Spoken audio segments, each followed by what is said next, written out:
Welcome back to LizCapism.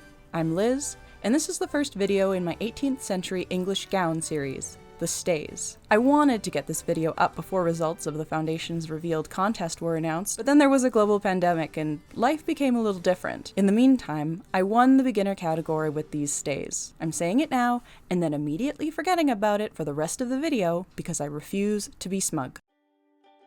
I began with cutting out the pattern pieces from the PDF. These fit together better than any PDF patterns I've printed off before, or frankly since, so we were off to a great start.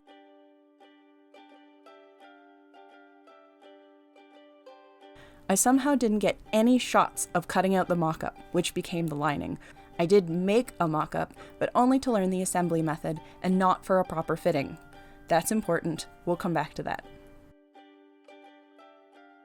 I used a bright pink pen to mark the boning channels.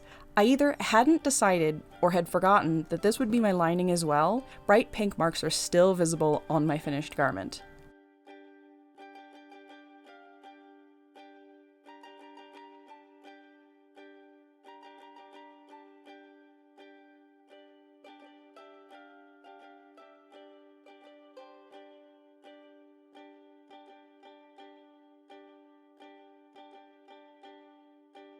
Pad stitching was recommended and extremely useful. I tried this pin to board method first. It was fiddly and slow. I eventually switched it up. I learned to put the pins in the boning channels to remind myself not to pad stitch in them. That worked really well because I didn't need to take out the stitches until the very end, which guaranteed that if I had to undo any work at any point, I would still have the pad stitching keeping the layers together. I used a really heavy thread I bought at an antique store. Looking back, I'm pretty sure it's actually for lace making. My bad.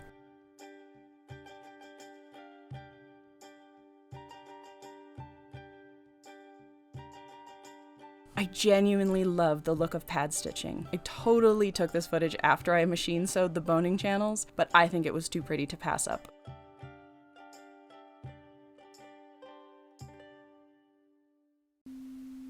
We interrupt this program to see Liz fail to thread a needle for 30 seconds.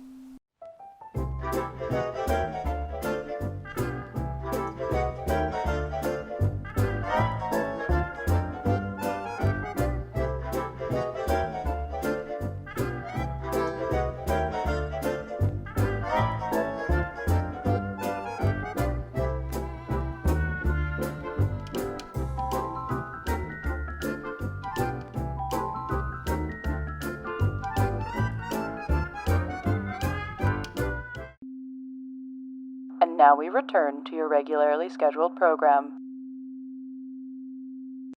For the record, that's not even half the footage of my needle threading struggles. I own 3 needle threaders, I just don't use them for some reason.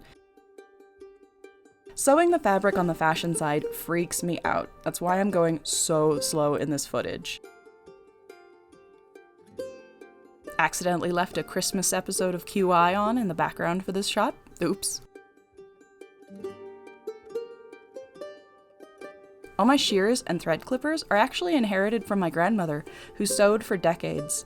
My mom got them all sharpened and gave them to me for Christmas last year. Because I was trying to get this done on a deadline, the only boning I could get was this wheel of boning already run through a polyester sleeve. In the future, I won't use covered boning because not only was it a pain, but the polyester sleeve was super unpleasant to work with. I was under the impression that the boning would be too much for scissors, and so used my wire cutter pliers. I only discovered much later that scissors were actually easier, but enjoy my struggle in these clips. Despite owning a veritable workshop of home improvement tools, I have yet to remember to buy sandpaper, so I used my Tweezerman two-sided nail file.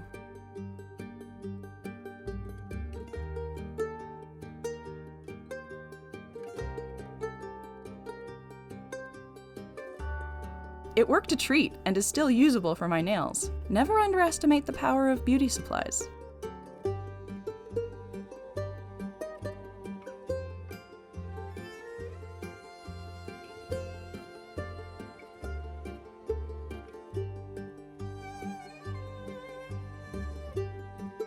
I really wish I could play the audio for these bits. The sound of the boning going into the channel is pure ASMR gold, but the other ambient noise wrecks it, so you're stuck with my voiceover.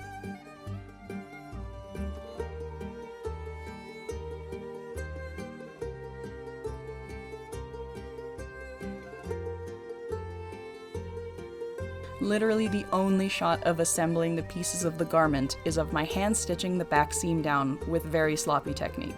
Sorry about that.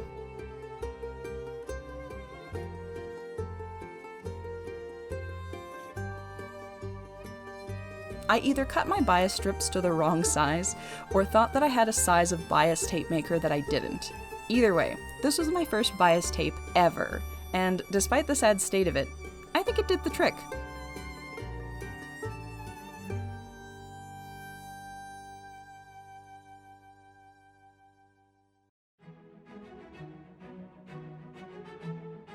First lesson of hand stitching, you need a way smaller needle than you think you do.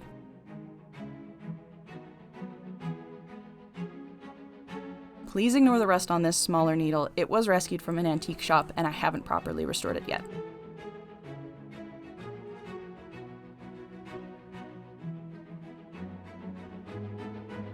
I tried machine stitching the bias binding based on several tutorials, including the one provided by RedThreaded. I just could not get it to work for me. In a fit of frustration, I decided to just hand stitch the whole of the binding, which took some time.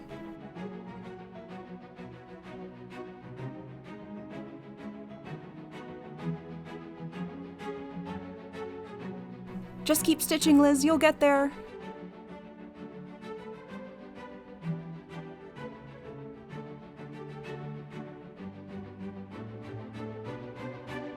Another pair of Grandma's shears, reflecting the camera perched perilously on my chest.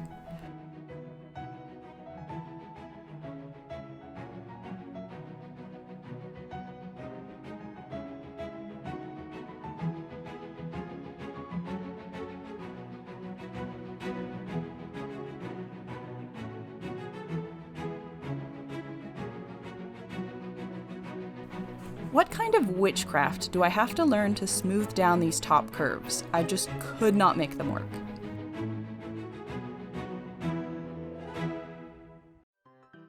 Please witness the classic What Not to Do portion of our program. Please enjoy the ride as we blow past this part of the construction as quickly as possible to forego my embarrassment and your scandalization.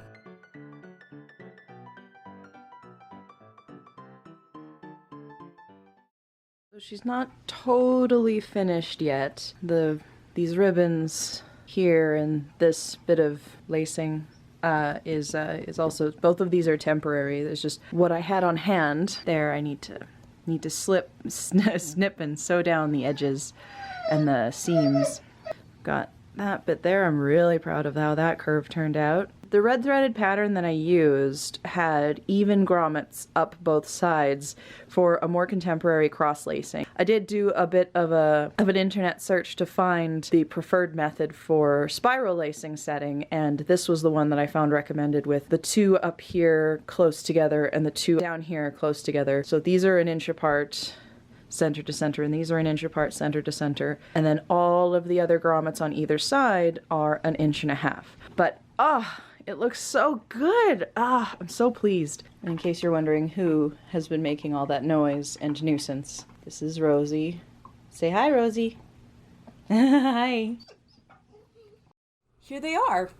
Here it is. Plural, singular, it's like pants. I don't know. Updates since the last time I took footage of these stays. I have replaced the lacing all along the front, as well as the ties for the shoulder pieces. If you're hearing cracking noises, by the way, that's the dog chewing on her chew toy. I'm sorry. I forgot to film this part and it's late and I just want to get it done. So sorry if it's a little bit rough. These are the 1780s stays, and the rest of the garment that I'm making is probably closer to the 1740s. I'm realizing now I genuinely don't know why I chose these. I'm sure I had a reason. It really doesn't matter. These are the ones I went with. I didn't make the stomacher. I cut out the pieces and then just didn't end up making it. This is not actually as tight as they go. I've still got room throughout this. I can tighten these all the way to have the whole front of the stays closed and still be comfortable, still be able to breathe, still be able to move around. I didn't feel like a stomacher was really necessary, at least for completing the garment for the contest.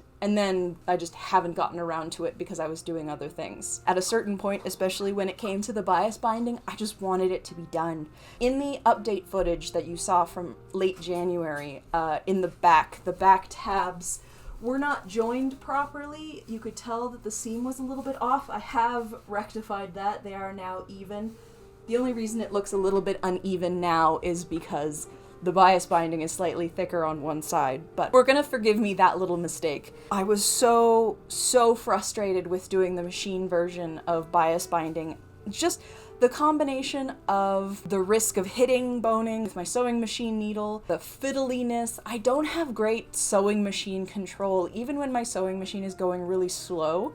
So I found that I just had better control when I did the hand stitching, and there's still faults with it, but I think I did a much better job once I moved on to the hand stitching. It might take more time, but I think it produced a better result in the end, at least for me. Other things that I would change, it looks like it fits me very well, and it does for the most part. I get a little bit of chafing up here, and that's because the tabs should sit just a tiny bit lower down. But then they kind of put a lot of pressure on the tops of my hips. They're really meant to splay out at my hips, and this is why it should have been my first priority to do a mock-up that properly fitted everything. Even if I didn't do it with boning, I should have done it with the fashion fabric or something similar, because what's going to have to happen now is that if I want these to be functional stays, I'm going to have to cut into each of the tabs so that it can be pulled down that little bit more and sit naturally, because as it is right now, it's like an ill-fitting shirt. I'm constantly pulling it down over the course of the day. I think I'd just have a little bit of fiddling to do if I want them to be permanent wearable items. Grommet setting.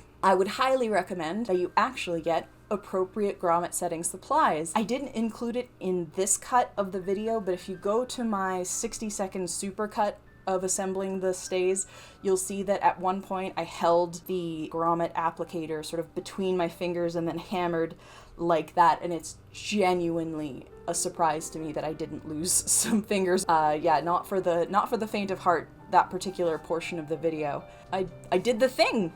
I did the thing! I kind of can't believe it. I'm so very impressed with myself. This is more than I expected to be able to do when I started this out. This was pie in the sky kind of thinking that I just wanted to be able to try it. That's been a big boost of confidence for me. I think that I genuinely learned something here. I've learned that I can do this. It was difficult, it was challenging, but it was incredibly rewarding. Thanks for watching. Thanks for coming along so far. This is probably the last of these videos for a while.